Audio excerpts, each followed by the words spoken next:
how to post two pictures on Instagram. So if you want to post two pictures or multiple pictures on Instagram, it is actually quite very simple to do so. All you have to do is go ahead and then first of all make sure to launch the Instagram app, and this is the type of interface that you will see. Now from here, what you have to do is, whether it's two pictures, three pictures, or whatever, you can actually put up to 10 pictures in a carousel way. So you can simply tap on the plus icon right here and just select this option that says select multiple. Now all you have to do is select the pictures that you want. So here, if I select the first picture, after that I select the second picture, you can see I will have successfully selected those.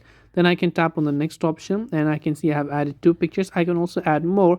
I can add some text to these pictures if I want to. I can add more photos. I can use some filters, hit the done button, and I can finish up with the caption and the details, and then I'll be able to post them on my Instagram.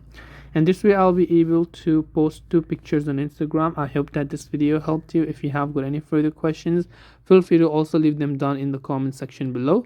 As always, thank you very much for watching till the end of this tutorial, and see you soon in the next video.